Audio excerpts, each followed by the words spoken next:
Labas vakaras, gerbimi televizijos žiūrovai. Lietuvos Respublikos Seimas rytoj pradės svarstyti mokslo ir studijų įstatymo projektą. Tai vienas iš projektų, kuris sukėlė daugiausiai diskusijų, mitingavo studentai ir buvo apie jį kalbama ir dabar yra dar kalbama. Apie mokslo ir studijų įstatymo projektą kalbėsime šiandien Valerijos Simulik laidoje. Na ir laidoje dalyvauja, kaip visada, Seimo narys Valerijus Simulik. Vakarą. Sveiki. Ir svečiai yra laidos, tai yra Šiaulių universiteto rektorius profesorius Vidas Lauruška. Gerą vakarą. Sveiki. Ir Šiaulių universiteto studijų prorektorius docentas Juozas Pabrėža. Labą vakarą. Sveiki. Tai yra tiesioginė laida, todėl iš karto galite paskambinti mūsų telefonas 522221. Na ir šitą temą Seimo nariai pristatykite, kadangi jau rytoj pradedate svarstyti, aišku, kils labai daug diskusijų, kadangi labai aktualu visiems yra. Taip, iš tikrųjų, švietimas yra tas sritis, kuri paliečia kiekvieną. Kiekvieną mūsų, ar mūsų vaiką, ar anūką, ar prieš tai tėvelį. Ir aukštasis mokslas nelieka nuo šaly, nes aukštasis mokslas plačiaja prasme tai yra ir universitetai, yra ir kolegijos, ir prie aukštojo mokslo, aišku, žemesniam lygiui galima priskirti profesinį mokymą, tai yra specialybių įgijimą po bendrojo lavinimo. Prieš gerus metus opozicinių partijų, konservatorių ir liberalų sąjūdžio atstovai registravo alternatyvų studijų ir mokslo įstatymą su poįstatyminiais aktais. Kaip matot, metai su viršum praėjo, kol dėjom iki svarstymo.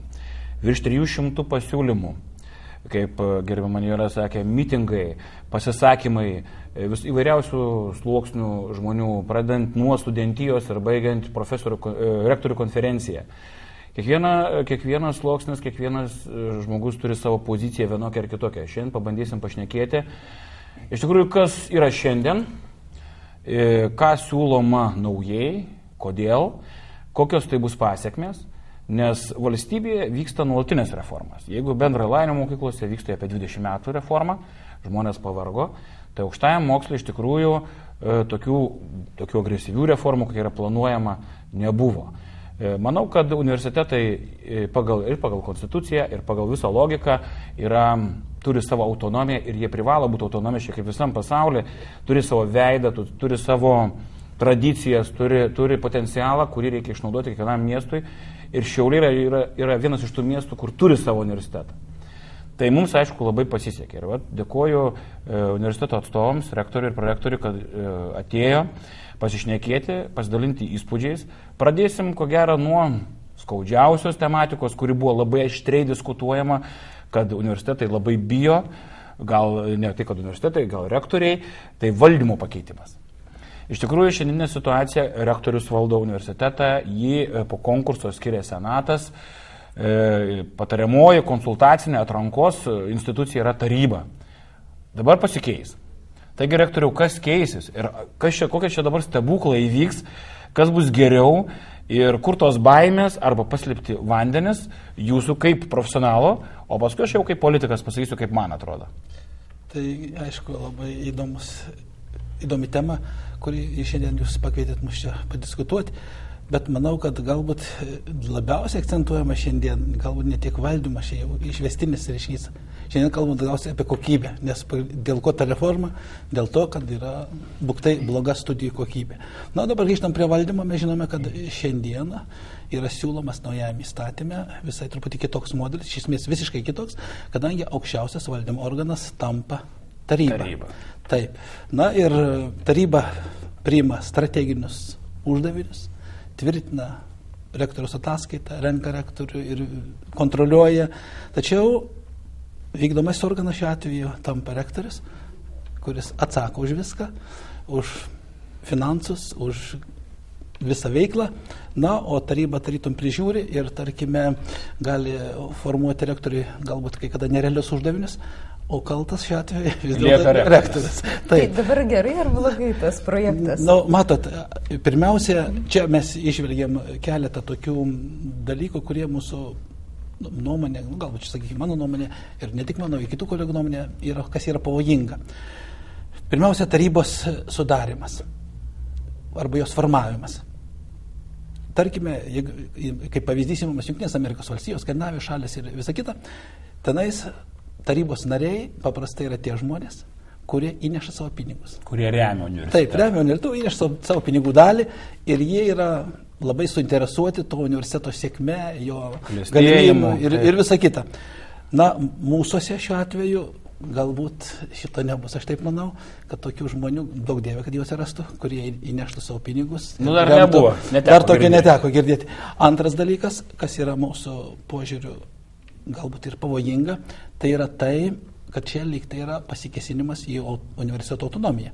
Kadangi mes esame pasirašę didžiąją universitetų chartiją, esame Europos universiteto narys mūsų universitetas. Na ir vienas iš pagrindinių reikalavimų, kuris yra užrašytas chartijoje, yra autonomija. Bet čia ir konstitucinė norma yra. Taip. Ir dabar jūs atkreipkite dėmesį, kas formuoja tarybą.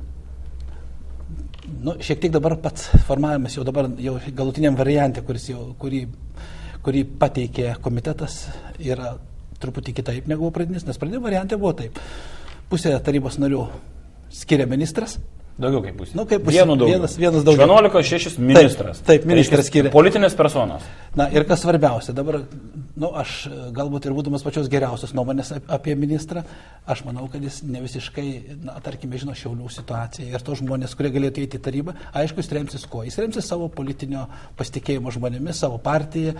Ir aišku, šiuo atveju taryba bus formuojama iš tų žmonių, kurie yra artimi ministrui. Ministro aplinkai. Taip, ministro aplinkai. Na, antroji dalis to kontingento, tai yra studentai, aišku, universiteto darbuotojai, tarybos aš turiu. Bet sakau, pagrindinis dalykas yra tai, kad čia mes matome savotišką pasikėsinimą į universiteto autonomiją, kadangi lygtai universitetai, jų vadovavimas tampa priklausomas nuo ministro. Nu, būdant tikslėm, iš tikrųjų, pradinis variantas prieš pusantrų metų maždaug, kuris buvo, tai ministras tiesiogiai pats turėjo skirti. Dabar atsirado amortizuojanti institucija, tai mokslo taryba. Taip. Bet žinant, kad mokslo taryba taip pat ministras skiria, tai tokie dalykai yra iš tikrųjų politizavimas, yra nesveikas dalykas. Jeigu, kaip rektorius ir sako, tie žmonės atėję iš šono prisidės prie universiteto, taip kaip yra Jungtinėse Amerikos valstijose, nes dažniausiai Jungtinės Amerikos valstijose yra statomas į pavyzdį, tai yra mecenatai. Tai yra tie steigėjai, globėjai, kurie ne tik tai žodžių, bet ir finansais prisideda, darbais prisideda prie universiteto. Jeigu tai bus, daug dievė. Bet šiandien situacija truputį sudėtinga. Ir rektoriui perinant prie sekančios tematikos, vis dėlto universitetas, kaip jūs sakėt, kokybė, bet atsiranda naujas visiškai terminas. Krepšelis, ta tašė, kurią nešios kažkas tai. Vis dėlto bendro lavinimo mokyklos parodė, kad krepšelis vienu momentu vaidina gerą, labai gerą vaidmenį. Bet paskui perauga į konkurenciją ne dėl vaikų, o dėl krepšelių. Kaip universitetas, aišku, tai yra kitas lygmuo, aišku, tai yra valstybiniai užsakymai, aišku, tai yra metodikos truputį kitokios. Jūsų pozicija, vis dėlto tas krepšelio atsiradimas, jis pliusų duos ar minusų. Tai yra krepšeliai, kai kur auks, kai kur neauks, tai yra kaina, kainų skirtumai atsiranda nuo šiandieninės situacijos ir nuo to, kas bus, jeigu bus. Matot, irgi ypatingai aktualus klausimas, kadangi mes jau pajusime toj pat. Rugsėjo 1. Taip, nors iš tikrųjų įstatymas dar nepriimtas ir mes tai, ką mes šiandien kalbame, dar iš esmės teorinis dalykas. Taip. Galbūt jis pakis kažkiek tai. Bet dabar grįžtant prie to krepšelio. Krepšelio principas šiuo atveju yra paremtas grinai liberalizmo idėjomis. Kaip mes sakome, liberalizmas, šitie mūsų abiturientai renkasi universitetus, laisvų principų, praktiškai niekas nereguliuoja, jie yra pagrindinis aktorius, pasirenkant universitetus, skatinant juos, bet mes puikiai žinom, prie ko privedė tas liberalizmas. Turime ekonominę krizę. Taip, aš tai noriu pasakyti, net dabar skaisime tas G20 susitikimas, tai griežtai pradės reglamentuoti finansų sistemą, tai mes matome, kad vis dėlto turi būti kažkoks tai reglamentavimas ir aš manau, kad jeigu mes nesižvelgsime į tai, kad vis dėlto universitetai nėra vienodi, yra specializuoti universitetai, yra regioniniai universitetai. Aš suprantu, kad tarkim yra Žemės ūkio universitetas. Joks universitetas su juo iš esmės konkuruoti negali. Nes kitos specialistų rengime, arba veterinarijos akademija, galų galę medicinos akademija. Kūno kultūros akademija, tai yra treneriai. Taip. Mes esame 2 regioniniai universitetai, Klaipėda ir Šiauliai. Mes irgi turim savo specifiką ir aš iš viso manau, kad šiuo atveju tie regioniniai universitetai, tai yra, jie privalo skatinti čia kultūros, mokslo, studiją, vystimasi mūsų šitame regione.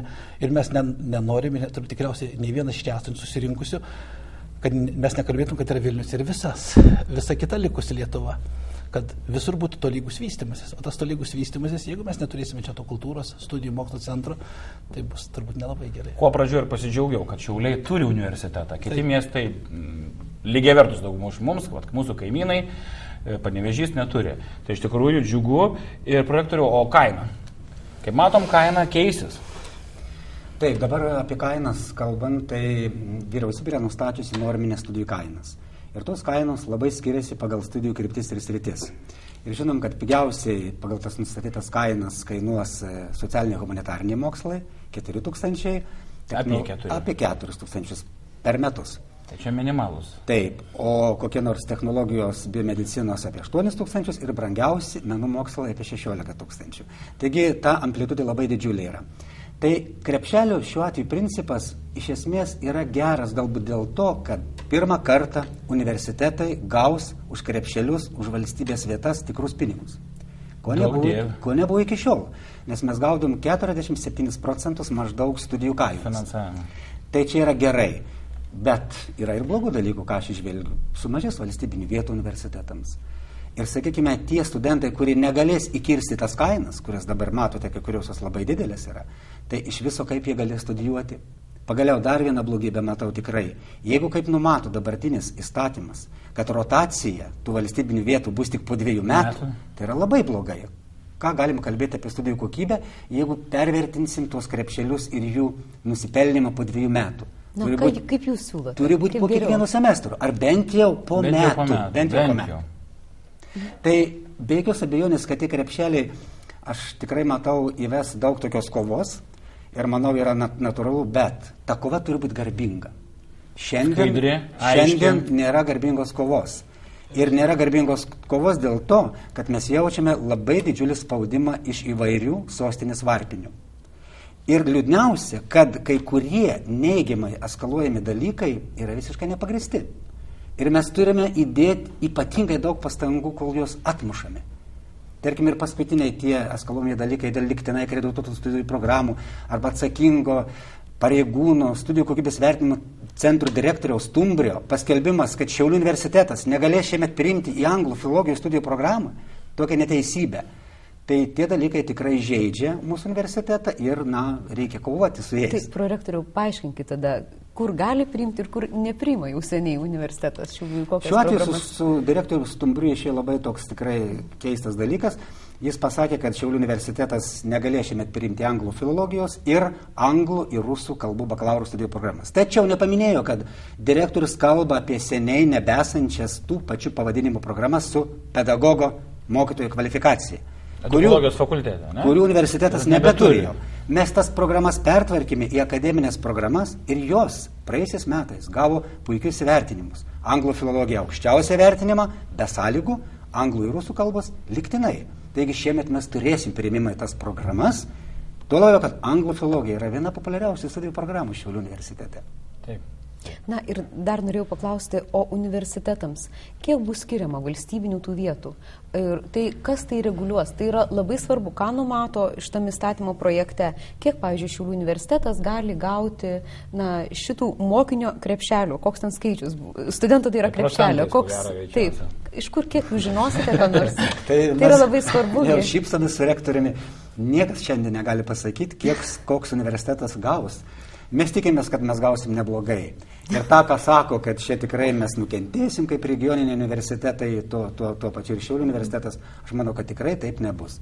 Galiu įrodyti tai labai keliais pavyzdžiais. Vienas svarbus dalykas, turim labai daug paklausių ir įvairių studijų programų. Mes apie jas dar pakalbėsim. Taip, bet kiek tų vietų, tarkime, gaus Šiaulių universitetas, sunku prognozuoti. Manau, kad ne vienas universitetas, ko nežino ir nežinomybė tą truputį neramina. Manau, visus neramina, visus universitetus. Tai va, sekančią tematiką aš norėčiau paklausti. Vis dėlto labai dažnai šnekama, kad labai daug valstybinių universitetų. Kaip grybų po lietaus. Mano pozicija, bent jau kaip politiko, kaip žmogaus, normaliai mąstančio ir šiek tiek suprantančio švietime, jų yra tiek, kiek jie išgyvena. Jeigu nebeišgyvens, aišku, mažės, natūraliai. Bet dirbtiniai jungimai, ką aš jau girdėjau iš ministerijos pozicijos, kad negaus kažkokių tai, kaip sakot, vietų, ar negaus kažkokių finansų investiciniam projektam, ar dar kažkam, sąlygos yra keliamos apsijungimas. Tai kaip, rektoriau, jums atrodo, vis dėlto tų universitetų, specializuotų, bendrųjų, regioninių, suma sumarum, yra per daug ar per mažai, ko turėtų būti, gal daugiau privačių, gal tai lemtų kažką tai kitaip Lietuvos gyvenime. Nes dabar šnekama iš tikrųjų, kad kokybė bloga, nors mūsų specialistai labai paklausus užsienį. Lankantis Olandijoje, su Olandais parlamentarai šnekantis sako, džiugu, kad jūs įstojate į Europos Sąjungą. Koks čia jums džiaugsmas, sakau. Sako, jūsų žmonės pas mus atvažiuoja, jauni žmonės. Tai yra ir genofondas, ir plus specialistai. Sako, visi atvažiavę, mes darom sąlygas, kad jie pasiliktų, kad jie įleistų šaknis Olandijoje, Belgijoje ar dar kažkur. Tai ką rodo? Tai ne taip blogai ir dirbam. Bet suma sumarum 15 valstybinių universitetų. Atsakymas yra paprastas. Šiuo atveju vis dėlto užsakovas yra valstybė. Valstybė skiria finansus ir savo laiku valstybė tokį skaičių universitetų buvo pasirinkusi. Tiek leido įsisteigti, mesgi ne patys įsisteigėm, o Seimas mus įsteigė. Ir mes, aišku, esame dėkingi, kad mes buvom paskutinis universitetas valstybinis Lietuvoje, naujas įsteigtas, mes esame jauniausi, nes ką tik atšventėm savo 10 metų jubiliejų, arba 60 metų mūsų aukštosios mokyklos. Na, o per daug ar per mažai, tai šiuo atveju tiesiog patys universitetai parodys. Ir tai paaiškės rudenį, iš esmės. Jeigu studijų programos yra neaktualios, nereikalingos, jos nesurinks studentų, savami suprantama, universitetai privalės kai kurias studijų programas uždarinėti patys, be jokių nurodymų iš viršaus. Man tai labai nepatinka ir aš manau, ne tik man, gal mano ir prorektoriui tas pats, kada bandoma jėgos principu. Pasako, mes jūsų universitetą uždarysim, arba jūs būkite maloni, prijungsim kur nors, galbūt dar ką nors, leiskime parodyti savo galimybės, ar mes sugebam. Tarkime, kodėl mes taip gerai, tokios neblogos nuomonės apie save esam. Mes turbūt vienas iš tų universitetų, kurie labai tvirtai žiūri į priekį. Mes turim pasitvirtinę savo strateginį planą, dabar netaip seniai, iki 200 metų. Reiškia, mes galvojam apie savo ateitį, kaip mes gyvensime, ką mes darysime, kokia yra mūsų vizija, kokia yra mūsų misija šitame krašte, kokios studijų programas mes vystysim, kaip mes vystysim mokslą, kaip mes vystysim kultūrą. Ir aš manau, viskas priklausys nuo mūsų. Čia vien tik tai tokie voluntaristiniai sprendimai, uždarykim, mes esam girdėję tos dalykus. Supratau. Na, o dabar visus pakviesiu pasižiūrėti, ką šiauliečiai mano apie naują įstatymo projektą.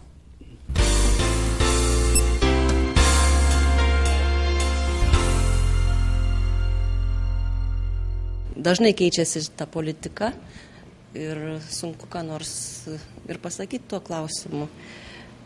Aišku, ir tas krepšelių įvedimas yra irgi sudėtingas dalykas, kadangi kaip žadama įmesti 2 metus krepšelį, o po to peržiūrėti daryti rotaciją, tai irgi aš manyčiau, kad pirmi 2 metai yragi sunkus studentam ta adaptacija, ypač po vidurinės mokyklos, ir daug ir iškrenta po 1 kurso, o čia, jeigu turės krepšelį, tai jie, bus atsipalaidavę, gal ir būt nesieks tų gerų žinių ar mokytis gerai. Dieninio skyriaus kainos, aišku, kad baugina ir jos yra, kaip pasakyti, manau, labai aukštos. Ir turėtų jos vis tik atsižvelgti žmonių pragyvenimo lygį, jos netitinka realiai šitos kainos. Išleisti vaiką į mokslą ir mokėti už jį, kada neaiškiai yra ir ta kreditų sistema, neaišku, ar bankai duos tos kreditus, kaip reikės atsiskaityti paskui, tai turbūt, aš manau, kris vis tiek ant tėvų pečių. Kainomis nesidomėjau, bet kiek girdėjau, tikrai bus didelis ir ne visi studentai galės skirti tiek pinigų, tėvai skirti. O čia dirbti dieniniam skyriui nuo 1 kurso tai yra kaip ir neįmanoma. Galima pradėti, sakykime, nuo 3 kurso. Tai pinigų tikrai ne visi turės. Žiūrėjau interjero dizainą, kad labai brangiai bus, neakivaizdžiai. Manau, kad šiais metais sumažės, kas mokysis. Vien dėl tų kainų brangių. Blogai, kad valdžia, aišku, ir tų darbų apmažėja, ir kad kainos surkyla ir dėl mokslo. Ir šiaip turėtų būti mokslas kaip ir visiems prieinamas. Tos reformas, manau, kad reikėtų šiek tiek pakoreguoti dar stipriau ir manau, kad keisti kažką tai vis tiek dar reikia, bet kad būtų studentų naudai, kad visiems mokslas būtų prieinamas, kad galėtų tie, kurie jau gabus moksleiviai, kad galėtų tikrai mokytis, toliau studijuoti. O pavyzdžiui, ar girdėjote apie tas kainas, ir apie krepšelio tą sistemą įvedamą, planuojama įvesti? Kainos.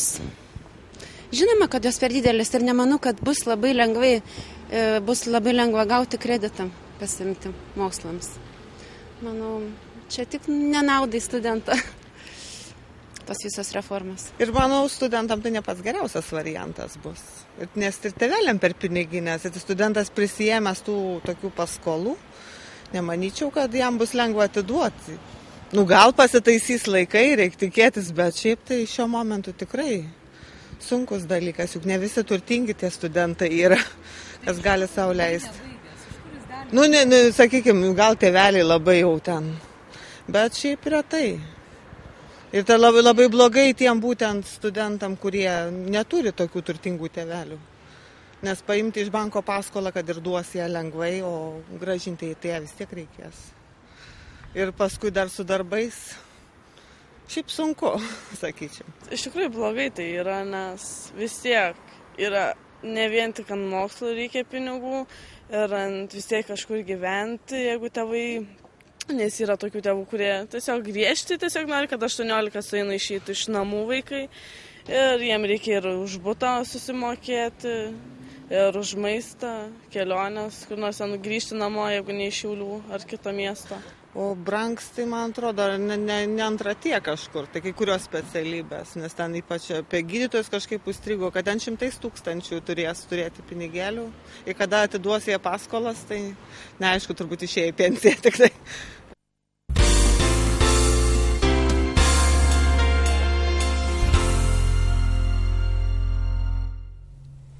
Tai kaip matėm, šiauliečiai labiausiai baiminasi kainų. Taip, iš tikrųjų, ką rektorius ir minėjo, tas laisvas liberalizmas, manau, yra nesietina su švietimo sistema. Turėtų būti vis tiek reguliuojama. Ir manyčiau, kad ta kaina iš tikrųjų yra baisus dalykas ir mes rytoj pradedame svarstymą vieną iš klausimų ir turim, bent jau aš turiu, bankų vaidmuo šitame procese. Kokie pelnai jų laukia, kas garantuos ir taip toliau, ir taip toliau, ir taip toliau. Bet vis dėlto grįžtant prie regioninių. Aš iš tikrųjų labai norėčiau pasidžiaugti tuo, kad statistika rodo, kad Šiauliai yra vienas iš vedančių universitetų. Mes nusileidžiam tik Vilniui ir Kaunui ir esam 3 vietoje. Tai yra labai džiugu. Tai koks tas likimas mūsų to regiono ir regioninio universiteto statuso ir iš vis, kaip mes čia gyvensim, prorektoriau? Tai iš tiesų mes labai didžiuojamės universiteto regioniškumu ir tą pirmiausiai įrodo skaičiai ir faktai. Šiandien Šiaulių universitete studijuoja per 6 000 studentų iš Šiaulių apskrities. Ir dar porą tūkstančių iš gretimų apskričių, vadinasi apie 70% studentų iš Šiaulių ir artimų Šiaulių vietų. Tai yra tikrai daug.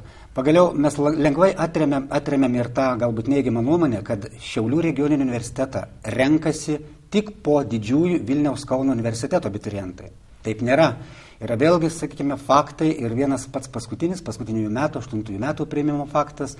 Tai yra prašymų skaičius, kuriuose buvo minimos tik Šiaulių universiteto studijų programos, mūsų universitetas užėmė 1 vietą. Vadinasi, esame labai reikalingas regionui. Kodėl taip yra? Atsakymas labai paprastas. Turime daug ir svarbiausia labai įvairių paklausių studijų programų. Net tokių, kurių neturi kiti universitetai. Ir tų programų šakų ir specializacijų. Ir štai tai yra didžiulė trauka abiturientams ir ypač regiono abiturientams į Šiaulių universitetą. Ir dar vienas svarbus dalykas. Aš manau, kad šiuo ekonominiu sunkmečiu labai svarbus bus tas momentas, jog abiturientas rinksis, kur studijuoti ir pagal savo finansinės galimybės. Ir ne vienam abiturientui studijuoti Šiaulių universitete bus ir patogiau, ir pigiau. Ir štai dabar gąsdina visus tos dieninių studijų kainos. Taip, iš tikrųjų, žmonės šnekėjo. Tačiau mes jau esam padarę sprendimą rektorate ir jis bus greitai tvirtinamas senate, kad visų kitų studijų kainos, vadinamųjų neakivaizdinių vakarinių, Šiaulių universitete bus labai normalius ir beveik visai nedidinamas. Tai bus brangiausia studijų kaina apie 3,5 tūkstančių per metus. O minimaliausiai? Minimaliausiai apie 3 000. Tai matote, dieninių studijų kainų visai nebuvo tokių. Tai mes įvertinam tą situaciją įvertinam regioniškumą ir žinome, norime, kad kuo daugiau ateitų abiturientų studijuoti į Šiaulių universitetą. Džiugu iš tikrųjų. Yra klausimų, kokių palūkanų bankai prašys iš studentų ir ką darys, jei jauni žmonės baigs studijas, o darbo negaus. Tai čia politinis greičiausia klausimas. Iš tikrųjų išnekam apie tai, kad palūkanas dengs valstybė ir garantuos už kreditą, bet vis dėlto kreditą reikės grąžinti bankui. Ir va čia aš ką ir minėjau, čia yra bankų politika. Ir va šitą vietą, manau, rytoj Seime bus vienas iš klausimų, o kokiu būdu bus parenkami bankai. Ar vis dėlto bus į lietuvišką kapitalą daugiau orientuota, ar į užsienio kapitalą. Ir ar nėra galimybių valstybei turėti tokį fondą, kuris finansuotų, kaip ir šiandien diena yra. Tai va, ta diskusija jinai bus aštri, nes matome lobistų grupės, kurie atstovauja bankininkystę, bankų sektorių. Ir šita vieta bus skaudi, labai nemalonė. Ir manau, klausimų daug visokių bus. Dėl medicinos studijų. Kiek kainuos medicinos studijos per metus? Šiauliuose nėra, bet žiūrovams yra įdomu. Aš manau, jos yra virš 10 000 metams. Tai vienam kursui? Vienam kursui, taip. 10 000. Žinant, kad medicina yra kiek? 6-7 metai? Taip. Maždaug galima padauginti. Kada žadama priimti tą naują įstatymą ir kaip galima pasipriešinti neteisybei? Tai įstatymui jau priešinosi, studentai piketavo 2 kartus, profesinės sąjungos buvo išreiškusi savo poziciją. Priešinas galima demokratinėmis principais, tai yra ar tai raštiniais pareiškimais, ar tai piketais, ar dar kažkuo tai. O svarstymas prasidės rytoj, kiek jis truks, nežinau, apie 300 pataisų. Kol jas visas apsvarstys, ar atmes, ar pritars, manau, keletą savaičių tikrai tas procesas turėtų trūkti, o priėmimas vėl iš naujo, vėl visas procedūros, nes pataisas galima perregistruoti priėmimui, kai kurias bus nepriimtos. Pavyzdžiui, mes su Edvardu Žakariu esame registravę, kad universitetai turėtų teisę ir per kvalifikavimą vykdyti, tai toliau atmesta pataisa yra ir mes kovosim dėl jos. Mes manom, ne tik tai darbo biržos centrai ir kažkas tai dar gali teikti profesinius dalykus, bet ir universitetai galėtų konkuruoti šitoj srity. Ir su ponu Edvardu Žakariu mes šitą poziciją ginsim. Būtent prašant mūsų, kaip tik kreipėsi ponė Ušickienė, direktorė, kad mes atstovautumėm ir kad tai būtų įtraukta tiesiog į įstatyminę normą. Gaila, bet komitetas atmetė. Nieko, salėje pažiūrėsim, kaip ten bus. Dar jau laikas visiškai baigėsi, bet dar perskaitysiu porą klausimų. Kas bestudijuos Šiauliuose menų fakultete, jei tokios kainos? Prorektorių, kiek ten menų fakultetas? Kiek ten menų fakultete? Mūsų universitete menų fakultete dieninės studijos kainuos 11,5 tūkstančių, bet čia mokamos vietos yra. Čia iš valstybės, kurie pinigai bus. Taip, dieninių studijų mokamos vietos, bet aš manau, kad į menų fakultetą tikrai ateis daug valstybinių vietų studentų, kurie atsineš valstybės finansuojamus krepšelius. Tai reiškia, bus galimybė nekyvaizdininkam, taip, o nekyvaizdininkams tikrai bus pigesnis kainos. Kišenės mokėti truputį taip, kitus pinigus. Na ką, lieka tik atsisveikinti. Seimo nariai, tai jūs rytoj jau pradedate svarstymą ir mes tikimės. Taip, iš tikrųjų, pirmiausia, tai aišku noriu padėkoti universiteto vadovams, kad atrado galimybę ir laiką paaiškinti, pakomentuoti žmonėm, ypač po tų neigiamų tendencijų Vilniaus, iš tikrųjų, kai Vilnius stengiasi regionus nuvertinti, tai yra negražu, nemalonu, bet yra galimybė pasakyti savo poziciją. O rytoj iš tikrųjų prasidės procesas, kuris bus įdomus, gal ir nemalonus, iš tikrųjų bus labai skausmingų dalykų, bet rytiniam posėdį pradedama svarstymo stadija, kiek jinai truks, niekas negali pasakyti, kiek bus norinčių pasisakyti, nes manau, kad Seimo nariai daugelis turi savo nuomonę ir ne tik savo, bet ir už nugaros stovinčių žmonių nuomonę. Tai yra profesionali nuomonė, bet būna ir politinių nuomonė, šiaip pasakymų visokiausių. Tikimės, kad kai kurios dalykus, tuo laisvo liberalizmo, kuris davė šiandieninę situaciją ir Lietuvą, ekonominę, finansinę, mes kai kurios dalykus pakeisim. Tokią viltį turim. O kaip ten gausis, pamatysim. Na tai ką, ačiū visiems. Ačiū. Atsisveikiname su žiūrovais. Viso geriausio.